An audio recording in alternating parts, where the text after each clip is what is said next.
Good morning student. आज दिनांक 14 जून 2021 शुक्रवार।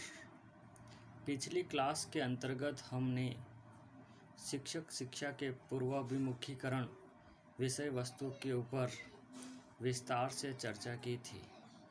शिक्षण के क्रम को आगे बढ़ाते हुए आज अपन एक नए टॉपिक के ऊपर जो टीचर एजुकेशन से संबंधित है उसके ऊपर विस्तार से चर्चा करेंगे। आज का टॉपिक है संकलित शिक्षक शिक्षा कार्यक्रम, इंटीग्रेटेड टीचर एजुकेशन प्रोग्राम। इस विषय वस्तु के ऊपर आज हम अपने विस्तार से अध्ययन करेंगे।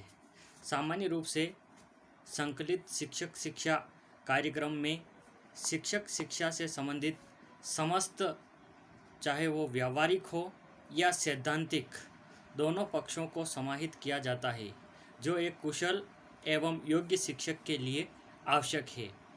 एनसीटी, जो कि टीचर एजुकेशन का पाठ्यक्रम निर्धारित करती है, ने भी शिक्षक शिक्षा में सैद्धांतिक पक्ष के एकीकृत स्वरूप की रूपरेखा प्रस्तुत की, जो कि सामान्यतः प्रयोगात्मक पक्ष से भी संबंध है।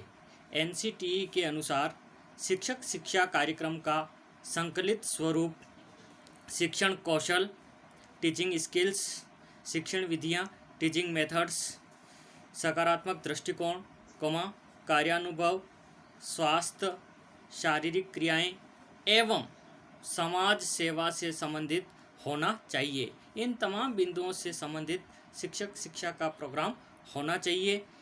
इसको अनेक विद्वानों ने अपने शब्दों में परिभाषित करने का प्रयास भी किया है। इसमें फर्स्ट विद्वान हम लेंगे प्रोफेसर एस.के.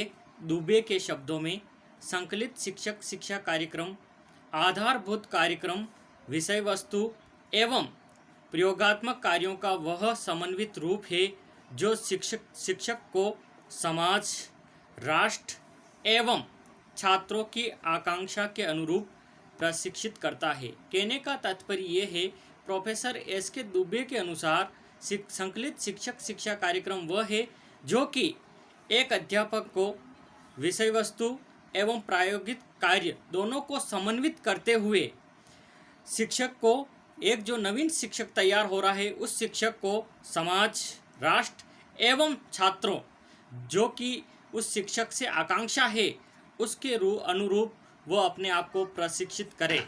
नंबर 2, दूसरा विद्वान है श्रीमती आर.के. शर्मा के अनुसार संकलित शिक्षक शिक्षा कार्यक्रम में शिक्षक प्रशिक्षण से संबंधित उन सभी तथ्यों का समावेश किया गया है जो एक कुशल एवं योग्य शिक्षक के लिए आवश्यक है।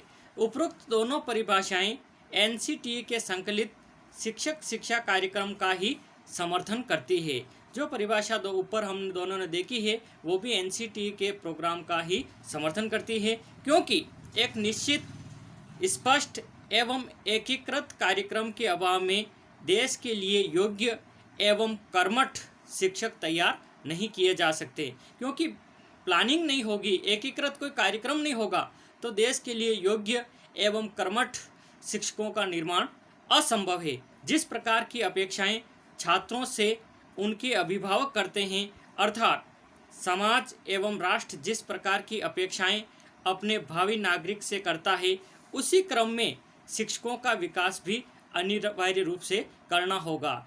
जो आकांक्षाएं अभिभावक अपने छात्रों से एवं राष्ट्र अपने नवयुवकों से करता है, उनके अनुरूप, उन आकांक्षाओं के ऊपर खरा उतर सके, इस प्रकार का टीचर एजुकेशन का प्रोग्राम बनाना होगा, ताकि जो टीचर तैयार हो रहा है उन चीज़ों को प्राप्त करके अपने छात्रों, अपने राष्ट्र को एवं अपने समाज की जो आकांक्षा है उसको पूर्ण रूप से संतुष्ट कर सके। इस प्रकार के टीचर के निर्माण की वर्तमान में महत्वपूर्ण आवश्यकता है।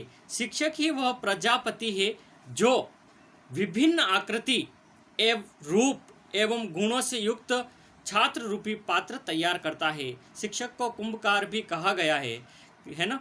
तो शिक्षक वह प्रजापति है जो कि छात्रों को विभिन्न आकृतियों के अनुरूप जिस प्रकार से वो युक्त होना चाहते हैं, जिस प्रकार की उनकी क्षमताएं हैं, जिस प्रकार की उनकी रुचियां हैं, उनके अनुरूप उनको ढालने का कार्य करता है।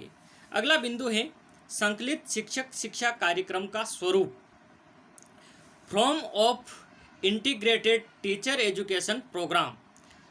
जो संकलित शिक्षक शिक्षा कार्यक्रम है उसका स्वरूप किस प्रकार का है, इसके ऊपर हम चर्चा करते हैं। संकलित शिक्षक शिक्षा कार्यक्रम में शिक्षक के विकास हेतु उन सभी पक्षों को स्थान प्रदान किया गया है जो कि उसके दायित्वों एवं कर्तव्यों को पूर्ण करने में सहायता प्रदान करते हैं।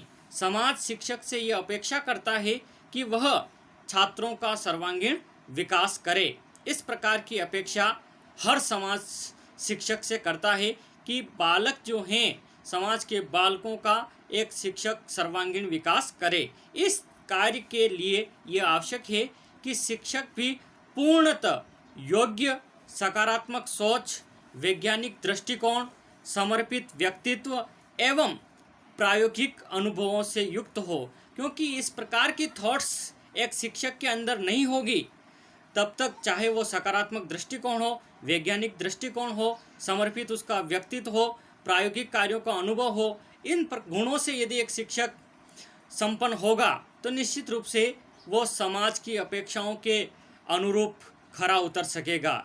इस अवस्था में ही वह छात्रों का सर्वांगीण विकास कर सकेगा, अन्यथा कि किसी भी स्थिति में नहीं। संकलित शिक्षक शिक्षा कार्यक्रम को मुख्य रूप से 3 भागों में विभाजित किया गया है।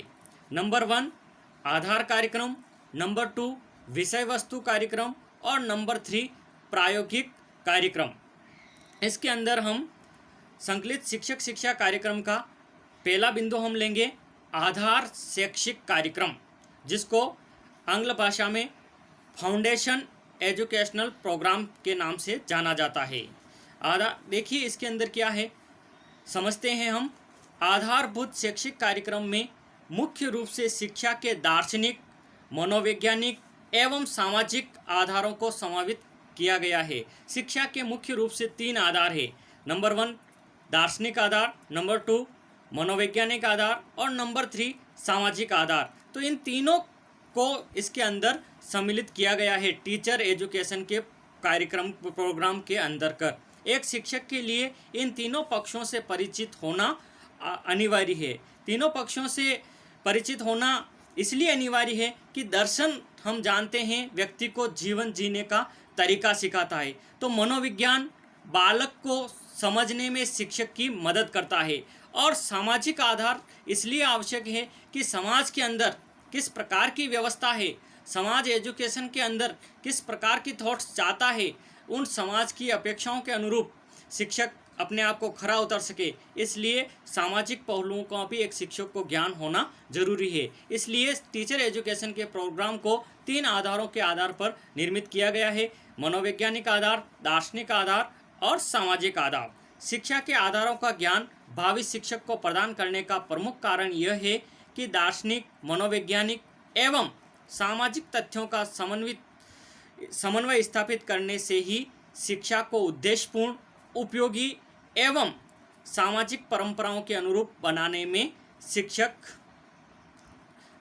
का महत्वपूर्ण योगदान होता है। अतः शिक्षक को आधारभूत कार्यक्रम का पूर्ण ज्ञान होना चाहिए। आधारभूत कार्यक्रम को 3 भागों में विभाजित किया गया है। इसके अंदर हम पहला देखते हैं शिक्षा के दार्शनिक आधार, फिलोसॉफिकल बेस ऑफ एजुकेशन।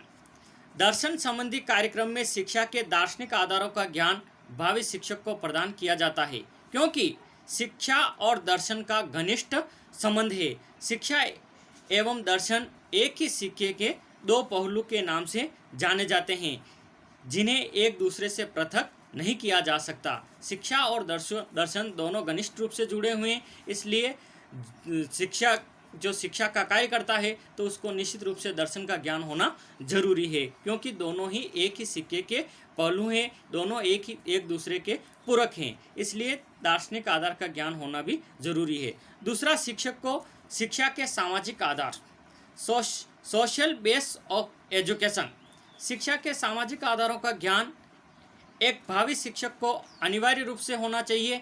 इसमें भारतीय समाज की प्राचीन सूचना एवं व्यवस्थाओं के संदर्भ में अध्ययन किया जाता है। सामाजिक गतिशीलता एवं आधुनिकीकरण के संदर्भ में अध्ययन किया जाता है। वर्तमान समय में सामाजिक मूल्यों के संदर्भ में भी एक शिक्षक को ज्ञान होना चाहिए। समाज के मूल्य एवं परंपराओं का ज्ञान भी भावी शिक्षक को प्रदान करना चाहिए, क्योंकि जब तक समाज के मूल्य, समाज की परंपराएं, समाज की आकांक्षाएं को एक शिक्षक, भावी शिक्षक नहीं समझेगा, तब तक वो सामाजिक आधार पर अपने आप को खरा नहीं उतर सकेगा। इसलिए उसको सामाजिक आधारों का ज्ञान होना भी जरूरी है। तीसरा आधार है शिक्षा के मनोवैज्ञानिक आधार, साइकोलॉजिकल बेस ऑफ एजुकेशन। शिक्षा एवं मनोविज्ञान का भी आपस में घनिष्ठ संबंध है। दोनों का समन्वित रूप शिक्षक एवं शिक्षार्थी के लिए लाभदायक होता है। एक शिक्षक को अपने उत्तरदायित्व पूर्ण करने के लिए मनोविज्ञान का ज्ञान होना आवश्यक है, क्योंकि जब तक एक शिक्षक को मनोविज्ञान का पूर्ण ज्ञान नहीं होगा, तब तक वो बालक को पूर्ण रूप से नहीं समझ सकता, और जो शिक्षक बालक को पूर्ण रूप से नहीं समझ सकता, उसको वो आगे नहीं बढ़ा सकता।